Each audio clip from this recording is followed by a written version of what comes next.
파트 6. 우리나라 최초의 여자 비행사 권기옥.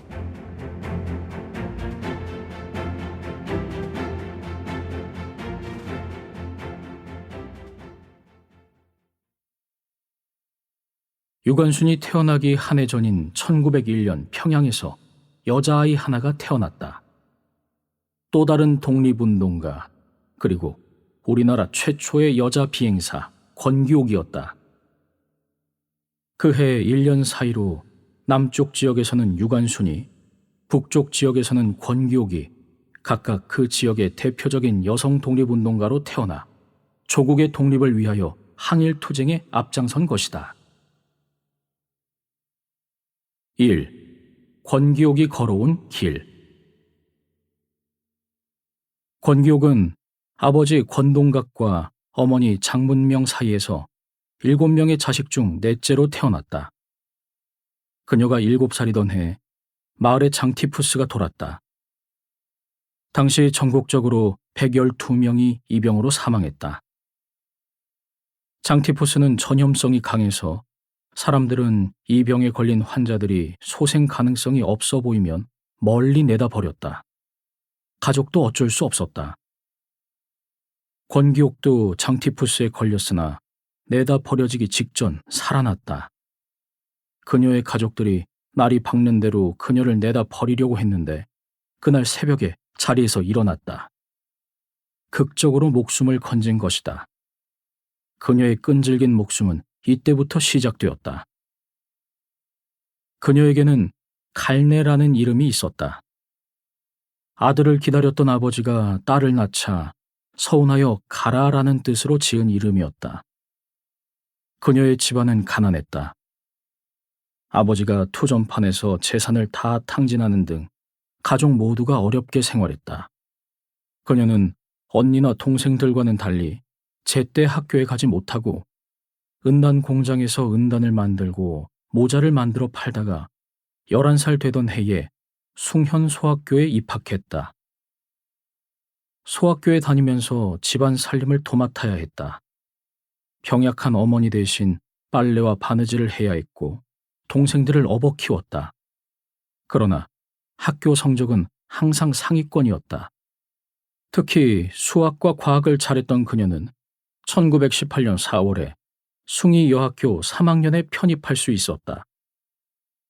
그해 가을, 그녀는 학교에서 결성된 송죽회라는 단체에 가입하는데, 송죽회는 해외에서 활동하는 독립운동가 가족들을 도우며 군자금을 모아 지원하는 학생 비밀 결사대였다.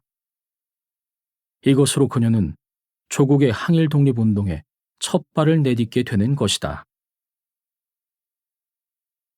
노백린을 만나면서 비행사의 꿈을 다시 꿈꾸다. 권기옥이 18살이 되던 해인 1919년 3월 1일, 북한 지역에서도 3.1 운동의 물결이 거세게 일었다. 그 이전부터 평양에서는 본 시위에 대비한 회의가 이승훈, 길선주 목사 등 민족 지도자들에 의해 비밀리에 수차례 열렸다. 학교를 중심으로 보면 북한 지역에서는 숭의여학교가, 남한 지역에서는 이화학당이 그 운동의 핵심이었다.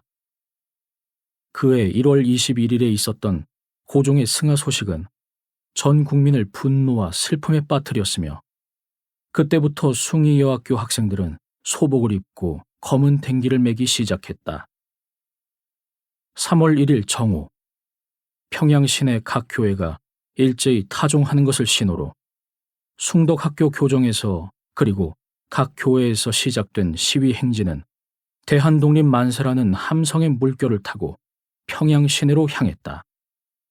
숭의여학교 시위 당시 권기옥은 4학년이었으며 학생들의 중심에는 권기옥 외에 송죽회 입회 당시 3대 회장을 맡고 있던 박현숙 선생님이 있었다. 그 다음 날 박현숙 선생님은 일본 경찰에 의해 체포되었지만 권기옥 등 송죽회원 20여 명은 숭의여학교 단독으로 만세 시위를 전개할 것을 계획하고 그녀들은 3월 5일 평양 신학교 앞에서 다시 만세를 외친다. 이로 인해 권기옥은 일본 경찰에 체포되고 3주 동안 평양경찰서에 감금당했다가 풀려난다. 그 후 그녀는 독립운동 자금을 모금하는 일에 가담한다. 이 일은 이미 송죽회에서 은밀히 추진하던 일이었는데 이제 본격적으로 그 일에 뛰어들었다. 돈을 마련하기 위하여 당시 여학생들은 자신의 머리카락을 자르거나 집안의 폐물을 팔기도 했다. 그해 10월 30일 평양에서는 국민회와 대한청년단 연합회의 황보덕삼, 오능조 등이 주도한 만세 시위가 벌어졌다. 이때 권기옥은 일본 경찰에 다시 체포되어 혹독한 고문을 당하고 수감되어 6개월 동안 수용 생활을 한다. 감옥에서 그녀는 일제 갖은 악형과 매질을 견뎌내며 독립자금 모금 등에 대해서는 굳게 입을 다물었다.